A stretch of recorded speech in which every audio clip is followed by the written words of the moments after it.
Aritmos, partner Platinum de Sage, líder en ERP i solucions tecnològiques especialitzades per a la gestió d'empreses del sector agroalimentari, patrocinador principal d'aquest podcast. Aritmos, 40 anys sembrant innovació i tecnologia per fer créixer el teu negoci.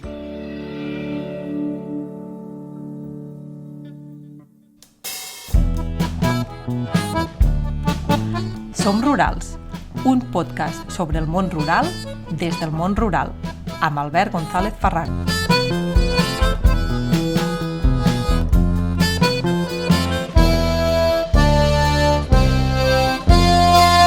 Romanesos, colombians, veneçolans, gambians, senegalesos, marroquins i fins i tot pakistanesos. Aquestes són algunes de les nacionalitats dels treballadors del sector ramader català cada cop més internacionalitzat. La manca d'oferta de mà d'obra catalana o espanyola està fent que molts empresaris recorrin cada cop més a la contractació d'estrangers per salvar un sector amb pocs atractius laborals.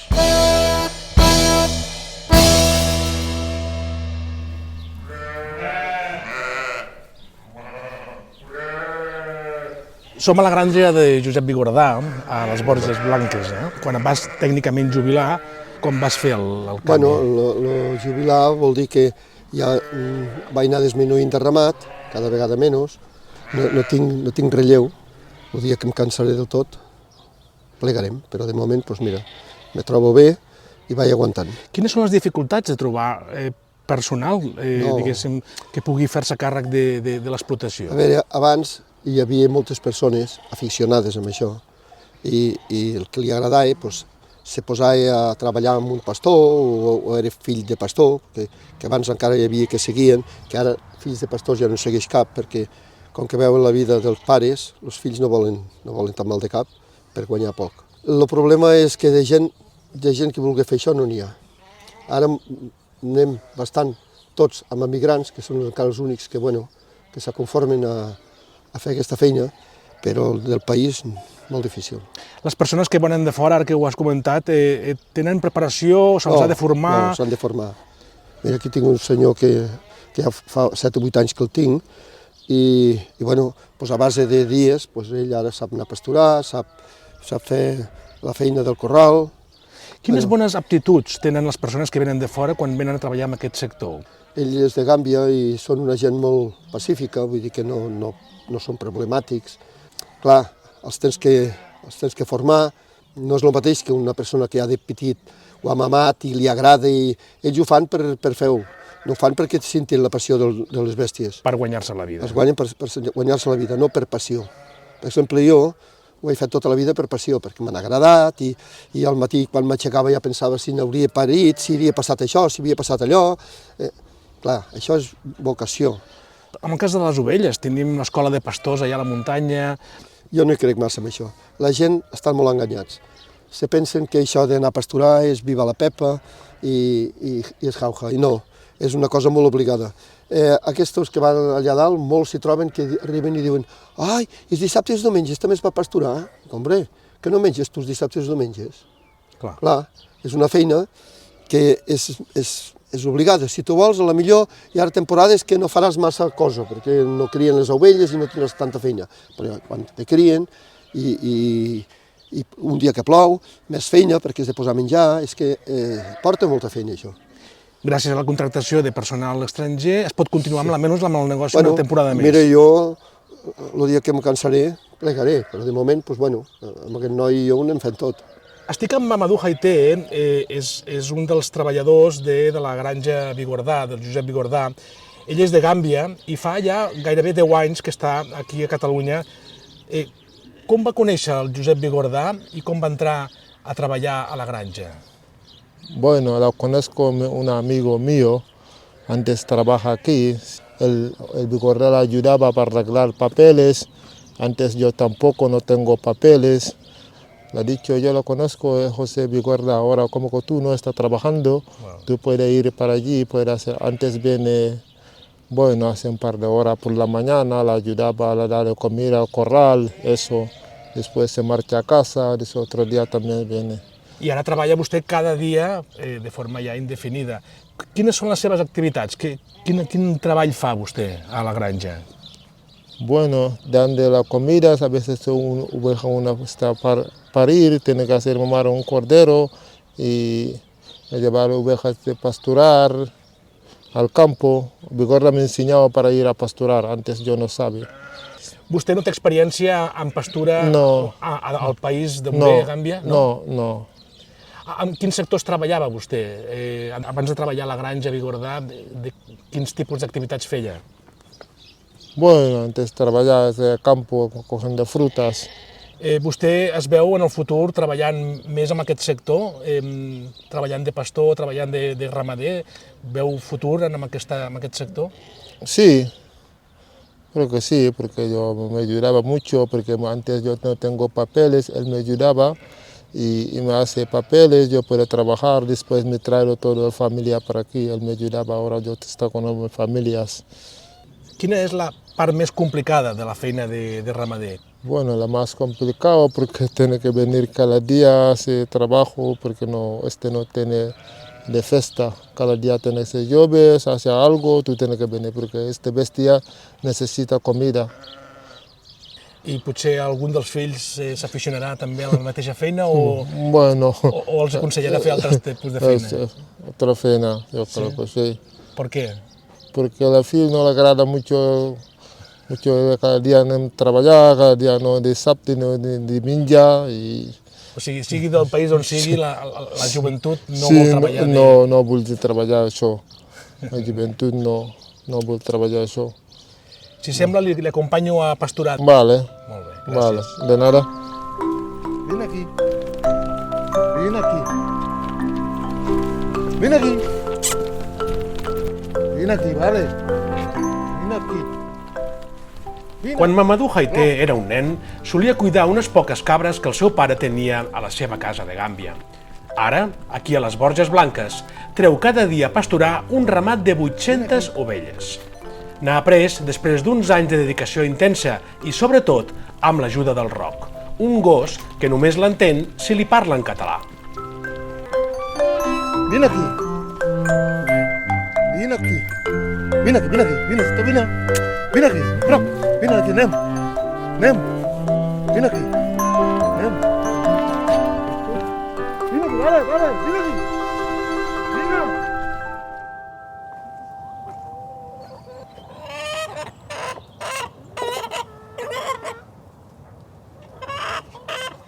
Som Artesa de Lleida, una granja de pollastres d'Artesa de Lleida on treballa el Rubén Darío. Rubén Darío es del Paraguay y hace más o menos un año que está contratado en esta granja, ¿correcto? Sí, un año. Hace un año, sí, ya casi, sí, un año. Usted vive en Artesa de Lleida. ¿Cómo llegó a este país? Bueno, nosotros vivíamos en un barrio que era muy malo, que estaba por la maleza, estaba los charcos cuando llovía, se inundaba de agua. Cosa que un día nos despertamos, pisamos en el agua. La pieza, completamente la casa a la mitad del agua.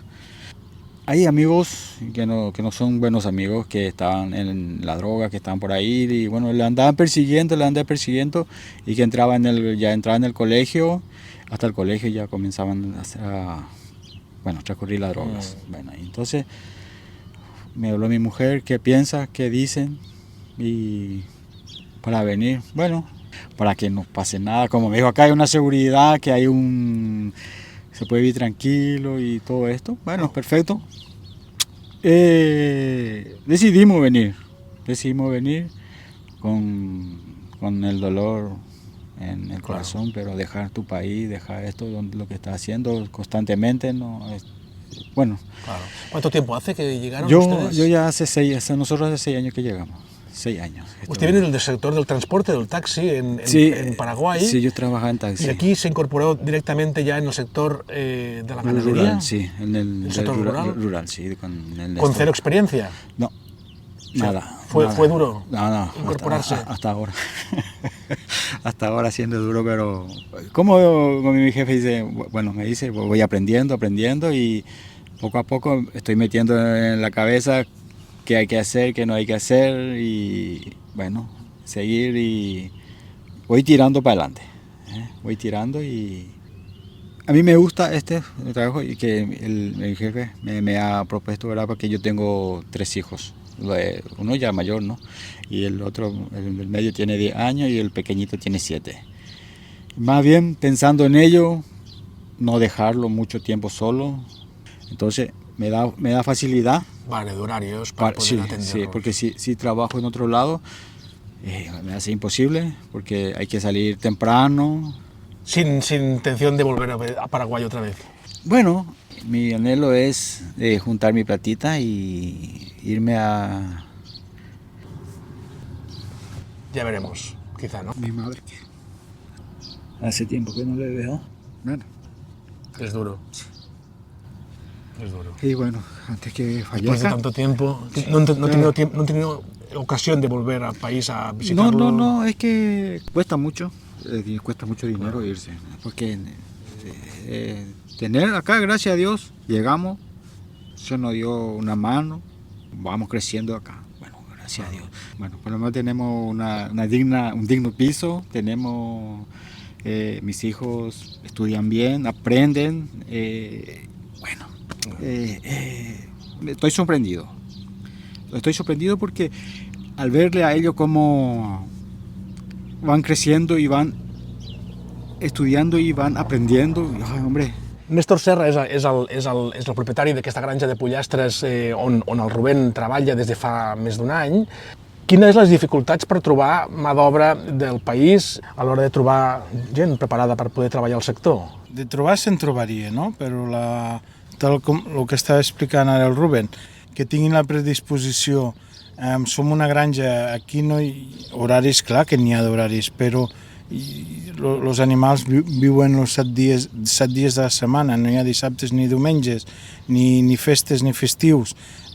Sí, clar que fem festa, però si un dia et passa alguna cosa doncs has de reaccionar. I clar, i aquesta predisposició, la gent, sobretot la gent jove, no acaba d'acceptar. I també costa molt ja cada vegada més trobar gent de fora del país.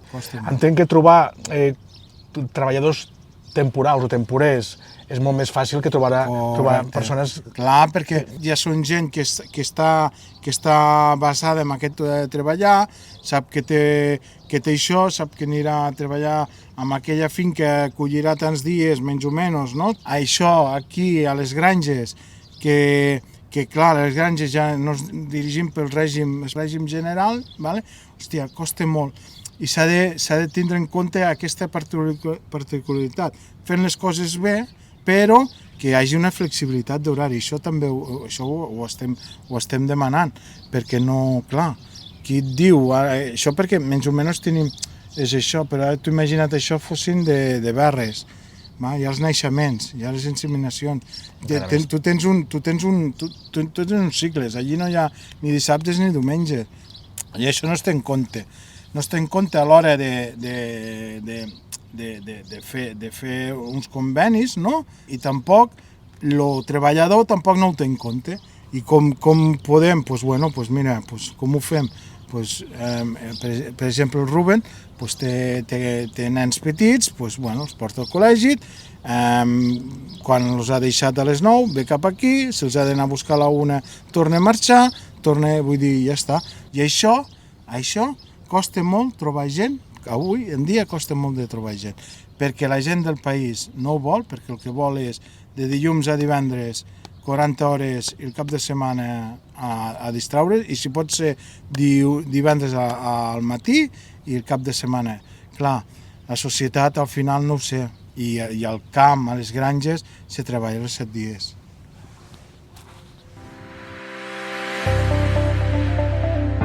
Cooperativa d'Ivars i secció de crèdit. 110 anys d'agricultors i ramaders dedicats al millor ofici del món, produir aliments.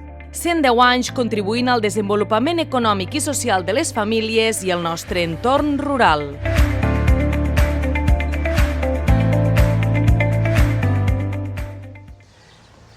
Acabem d'arribar al Carràs, a una granja de porcs. La responsable d'aquesta granja és l'Adriana Muresan. És una noia romanesa de 42 anys que vas venir aquí quan tenies només 19. Per què vas venir aquí, Adriana? Primero vino mi hermana y luego vine yo. De quina regió de Romania sou? De Transilvània. Transilvània. La motivació entenc que és econòmica? No, yo qué sé, para cambiar la vida o para probar algo nuevo. Era jovencita, claro, yo que sabía lo que me esperaba. Eres una persona molt jove, tenies una experiència laboral ja a la Romania? Havies fet quin tipus de feines o quins sectors havies tocat? No, cuando llegué, a ver, no sabía hablar. Y claro, empecé poco a poco, empecé de camarera, empecé a trabajar de camarera. Y luego, a ver, seguí varios tipos de trabajo, también trabajé en una granja, también de madres, luego también en una cocina, ayudante de cocina, en una residencia, bueno, en varios tipos de trabajo. A poc vas anar agafant l'experiència fins que vas arribar aquí al Carràs. A ver, aquí hace un par de años que trabajo en esta empresa. 2 anys, molt bé. Per què el sector del porcí? Porque me gusta. Caram, és un sector... Mira, es lo que le dije a mi marido, yo digo, creo que por fin he encontrado mi vocación. Es que me gusta lo que hago. Quina és la part més gratificant, la part més agradable, la part més interessant de treballar en una granja de porcs? A ver, yo llevo isoines, lechones pequeños, o sea, me los traen de las madres directo, y luego también llevo el engorde.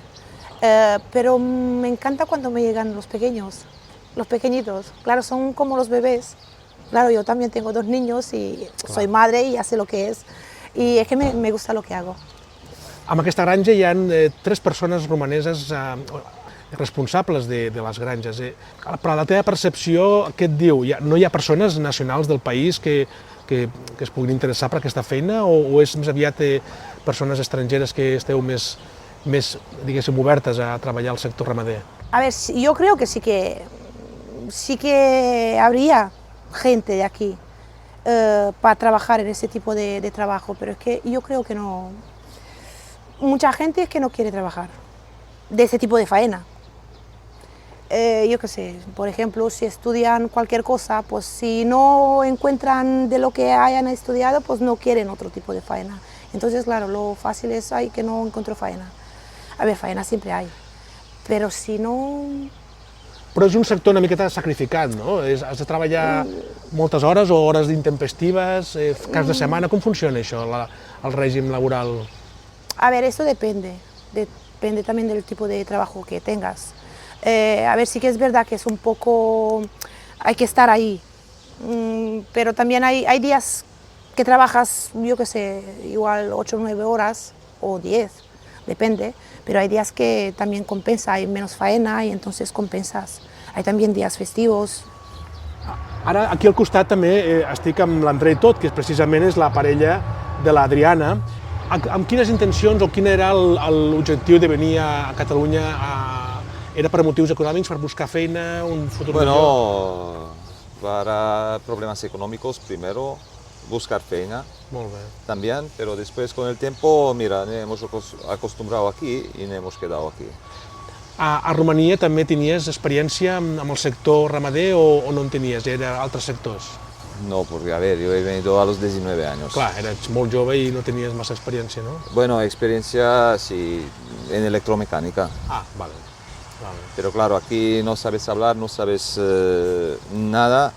Primero que encuentras, sobrevivir. El primer trabajo que encuentras, te metes, trabajas para sobrevivir. Llavors intentar adaptar-se, Adaptarte, y claro, cuesta años. Y entré en el sector de los cerdos. Entonces me gustó y me quedé en el sector de los cerdos. La vostra presència aquí ha fet que altres companys de Romania, amics, coneguts, familiars, també vinguin aquí a provar l'oportunitat de trobar una feina? Sí, a probarlo, eso sí. Pero hay mucha gente que no se pueden acostumbrar o... Clima, familiares también, muchos por las familias que dejan para atrás se quieren marchar. Però la vostra interpretació quina és? Que no hi hagi tants... Cada vegada costi més trobar treballadors nacionals. Primero por mí, es culpa del Estado. Por mí. ¿Por qué? Tanta ayuda le dan a la gente que no tienen ganas de trabajar. Vale. Porque otro no veo. Porque si uno tiene necesidad de trabajar, va al campo, va a los cerdos, va en todos los sitios a trabajar. M'explico. Clar. O sigui, massa subsidiats, no?, els Correcto. treballadors d'aquí. A ver, tampoco no se necesita tanta experiencia o te puedes formar dentro en la granja, no hay problema, hay cursos, se pueden hacer cursos y todo lo que quieras, pero no quieren la gente. Y aparte mucha gente no quiere trabajar sábados y domingos. En el cas, per això, vosaltres no esteu obligats a treballar cada cap de setmana, no? No, Aneu vamos, fent rotacions. hacemos turnando, cada tres fines de semana me toca trabajar. Molt bé. Tampoco no es una exageración. Bueno, y aparte de esto, a ver, el tema de los animales, de las granjas y esto, a ver, los cerdos no saben que es domingo, que es lunes, que es jueves o que es festivo. Hay que ir y ya está. Pero entre nosotros, pues, nos vamos turnando. Vale.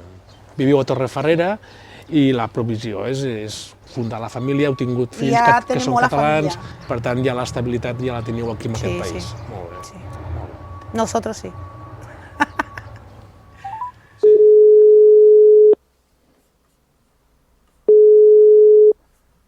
Sí. Joan Carles Massot, bona tarda. Hola, bona tarda.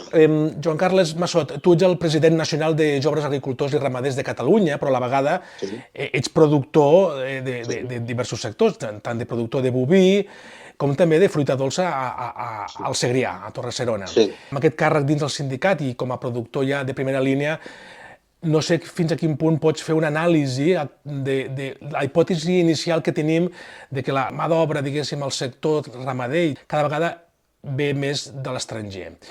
Sí, a veure, de fet, no sols passa al nostre sector, no?, el sector primari, sinó que això ho podem extrapolar als altres sectors econòmics, no? Clar, el que hem detectat aquests últims anys, bueno, ja fa molts anys, que sobretot la mà d'obra inicialment era la mà d'obra temporal, no?, la que vam començar a tirar fa uns 30 anys, vam començar a tirar de gent estrangera que començaven ja a arribar al nostre país, però cada vegada més aquesta gent s'ha anat incorporant a la vida social d'aquí i cada vegada més al final han acabat sent treballadors indefinits de les empreses, no?, perquè s'han acostumat al ritme de treball, s'han habituat a l'empresa, vull dir, els han anat provant com a temporals i han acabat quedant-se les explotacions com a indefinits. I cada vegada més, si fem un recorregut per la majoria d'explotacions ramaderes i explotacions agràries del nostre país on hi ha necessitat de mà d'obra indefinida, veiem que cada vegada més els percentatges de gent que ens ve a treballar de fora són més grans, no? Inclús hi ha explotacions que pràcticament estan al 100% o si no entre el 80 i el 100% de la mà d'obra fixa quasi bé és de fora. S'està cobrint tota la necessitat de mà d'obra actualment o encara hi ha dificultats, tot i l'oferta de mà d'obra estrangera, no sé si es poden cobrir totes les necessitats que tenen els empresaris avui en dia? Sí, de fet, podríem dir que gràcies a la mà d'obra estrangera, almenys la temporalitat l'anem cobrint, perquè si fos per la d'aquí ho tindríem bastant magre, no? La mà d'obra, diguéssim, habitual o la indefinida, la que tens del dia a dia, a veure, ens passa com en els primers sectors, ens falta l'especialitat, no? L'especialitat, la gent ja preparada per poder fer segons quines tasques ja de més responsabilitat, això cada vegada ens falta molt més i tenim més necessitat de tot això, no?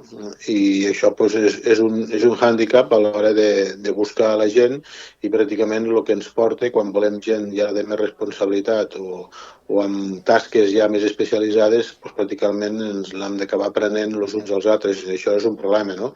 I això faria falta una mica de col·laboració, diguéssim, amb l'administració i també, sobretot, les escoles de capacitació, que això ja estan fent la seva feina, per intentar ja formar la gent perquè estiguin preparats per treballar a les nostres explotacions. Però què ho fa? És que a mi el que em sobta és que si hi ha una demanda al mercat laboral, com és que no es regula? Per què no creix l'oferta de mà d'obra? Bueno, primera perquè possiblement és una mà d'obra que avui en dia ja no està passant, vull dir que cada vegada tenim unes tècniques de treball molt més millorades, sempre s'estava parlant de que el sector primari, o sigui, el sector agrari, el sector ramader, sempre tenia aquest tòpic de que era un treball dur. Jo crec que això ja s'ha acabat. Avui en dia la tecnificació amb la maquinària, amb el que ens acabem adaptant a les plantacions i a tot és un treball molt més còmode. cada vegada més hi ha els convenis que regulen també les hores de treball, els convenis que regulen els costos, cada vegada a veure, aquest tòpic ja no hi és. No? El que passa que a l'hora de triar,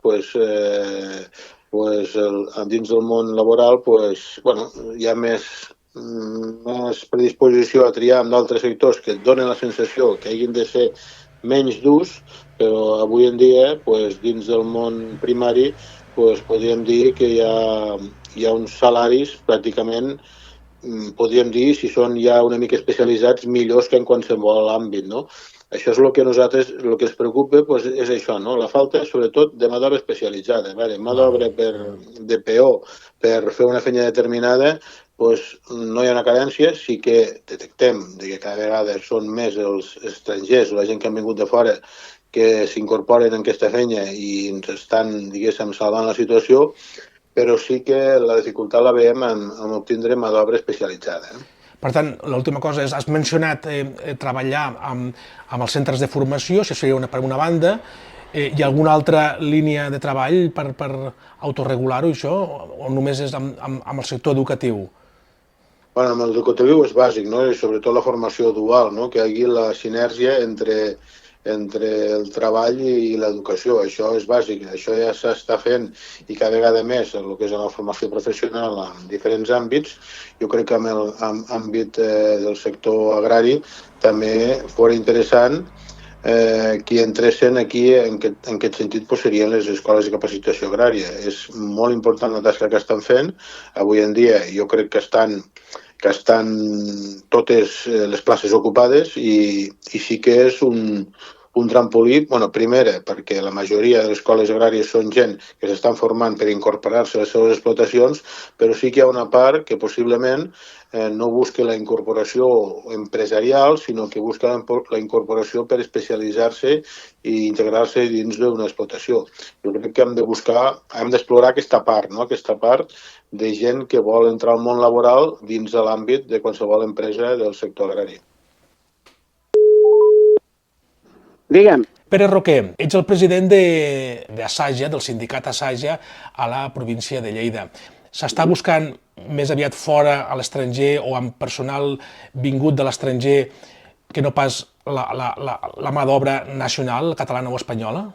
Bé, des de fa més de 30 anys, les campanyes agroalimentàries a nivell general, no tan sols les de Lleida ni Catalunya, sinó les de tot l'Estat, la mitja és d'un 87% d'aquestes persones que treballen a les campanyes agràries i ramaderes, són persones nascudes a tercers països. Estem parlant de temporers en aquest cas. Sí. I també personal fixe discontinu. D'acord. Que són les persones que també estan treballant a les explotacions ramaderes. Per tant, estem parlant d'un volumen molt important de persones nascudes a tercers països, que també és cert que des de fa uns 10 anys moltes d'aquestes persones s'han assentat aquí al país o a l'Estat i, per tant, els seus fills, a part de tindre cicles educatius, també alguns d'ells han agafat i han optat per el que és el sector primari per treballar. Què vol dir això? Que el sector primari és un dels que més llocs de treball crea a nivell de la província de Lleida i a nivell del país, ja sigui en el sector de la fruita, sigui en el sector ramader, carn de porc, carn de vacum, carn de xai, però també és cert que totes aquestes persones, la majoria procedeixen d'aquests tercers països. Tant el sector agroalimentari com el sector d'hostaleria, els percentatges de persones contractades, els volums, procedeixen de tercers països. En el cas d'hostaleria seria més amb persones que procedeixen d'Hispanoamèrica i en el cas del sector agrari i ramader seria més persones de procedents del Marroc, Senegal, Guinea-Conakry, Guinea-Bissau, diferents països, sobretot del nord d'Àfrica, Mauritània. Ara s'ha incorporat una colònia important de Pakistan i, per tant, l'abastiment de persones que hi ha de tot el món a dins del sector agroalimentari i ramader és molt important. S'està cobrint de forma satisfactòria? És a dir, podem dir que els empresaris tenen coberta més o menys la demanda o la necessitat de mà d'obra amb aquest perfil o encara hi ha dèficit de mà d'obra? La majoria de vegades s'està cobrint tot el dèficit de mà d'obra. Sí que és cert que a vegades en moments puntuals, on les campanyes tenen més fluctuació de persones, que costa més de trobar. Però en general s'està cobrint el que és la falta de personal, en aquest cas en persones de tercers països, inclús amb contractacions amb origen, que ha sigut un model únic i que va ser pioner aquí a les comarques de Lleida, que s'ha extrapolat a altres llocs de l'Estat i que fa que nosaltres com a productors tinguem la garantia que tenim aquelles persones que necessitem per treballar a les nostres explotacions. I què està passant amb la mà d'obra nacional? Fa 30 anys enrere doncs sí que hi havia una oferta de mà d'obra nacional. On és? On ha anat a parar i per què hi ha aquesta manca d'interès pel sector? Bé, s'hauria d'analitzar molts supòsits, però principalment el principal supòsit és l'estat del benestar. L'Estat i Europa en general els últims 30 anys ha tingut una incrementació a nivell econòmic. L'aposta de les famílies ha sigut per formacions acadèmiques, tal com us dia, i formacions universitàries que s'ha ficat més a l'abast de tothom. Als anys 60-70, en plena dictadura, la universitat era una cosa més estilista i a partir dels anys 70-75 ja es va començar a obrir a totes les classes populars que tinguessin accés a la universitat. Doncs bé, això als anys 80 i 90 es començava a notar un increment, però sobretot a partir de l'any 2000 va ser el boom, com és el cas, per exemple, de la universitat aquí a Lleida, que ha tingut que ampliar-se perquè la demanda de persones que volien fer carreres no tindre que marxar a 3 llocs, com pugui ser Barcelona, ha fet que tinguem una universitat de les punteres a nivell d'estat. Doncs això ha provocat que totes aquestes persones s'estiguin formant acadèmicament, intenten buscar altres llocs de treball que no sigui el sector primari, i això ha fet al mateix temps que nosaltres haguem d'intervindre i buscar a tercers països les persones que necessitem per treballar. Però llavors aquí estem parlant d'un desequilibri o d'una falta de connexió entre el món laboral i el món educatiu? S'hauria de fer un anàlisi més profund, però sí que és cert que persones que s'han format, sobretot en el sector de la salut, aquí a l'Estat i al país, han acabat marxant a tercers països per un tema econòmic, per un tema salarial. I, evidentment, això fa que aquesta formació nosaltres l'haguem assumit com un cost i, al mateix temps, la repercussió econòmica per poder tindre aquelles ments brillants en sectors com pugui ser de la sanitat, que és un dels principals, acabin marxant a tercers països. I això fa que llavors tu tinguis mancança i el sector de la sanitat comenci a haver-hi també persones que han nascut a tercers països, evidentment. Però consideres que pujant els sous del sector primari facilitaria l'oferta de mà d'obra o ni així? No. O sigui, el sector primari té unes... Primer de tot, les connotacions laborals, avui en dia, estan com en qualsevol altra feina. Una persona que ve als nostres camps mínim té un salari de 1.300-1.400 euros al mes més seguretat social. Per tant, nosaltres ja no podem estirar més el braç que la màniga perquè amb el que ens repercuteix després, el que nosaltres estem comercialitzant, no ens arriba per poder pujar més el que és els salaris. Sí que és cert que també és una falta de voluntat, segurament, de dir, ostres, em vull quedar al sector primari. Clar. Però això ja és l'optatiu de cada persona. Vocacional, gairebé. Almenys podem dir que l'arribada d'estrangers ha alentit el despoblament rural. Els fluxos migratoris han fet que el nostre entorn sigui cada cop més divers i cosmopolita, amb fornades de joves immigrants que contribueixen de manera significativa a la renovació generacional. Aquesta població és l'antídot principal contra l'envelliment dels pobles i un bon remei a la manca d'interès a treballar a les nostres granges. I ara, el Marc Freixiner. Ei, bones. No res, els hermanites me diuen què passa, tio. Mos tens abandonats. Vai, copat. Tinc una fenyada de por. No ho sé, no... Me surt fenya per tot arreu. Però, ara ficaran la jornada laboral de 37 hores i mitja. Què vol dir això? Que nosaltres, els pagesos ramaders, segurament el dimecres a tarda, dijous al matí, ja haurem acabat la jornada laboral. Llavors, tot el de més, dijous, divendres, dissabte, diumenge, què seran hores extres? Allà als pobles. Abans el que no volia treballar ho treballava poc. Era un vago i estava mal vist. Però ara el món està donant un tom de girar la truita. És al revés. El que treballa i fa un porró d'hores és el tontet. està mal vist. Què fas treballant tant? S'ha de disfrutar de la vida. I sí, s'ha de disfrutar de la vida. Però senyors, senyores, senyeres, jo crec que també s'ha de treballar una mica. Perquè al final ningú voldrà treballar, tothom voldrà cobrar i això no es pot aguantar per en cap puesto. Crec jo. Som Rurals, un podcast produït pel grup Som Garrigues.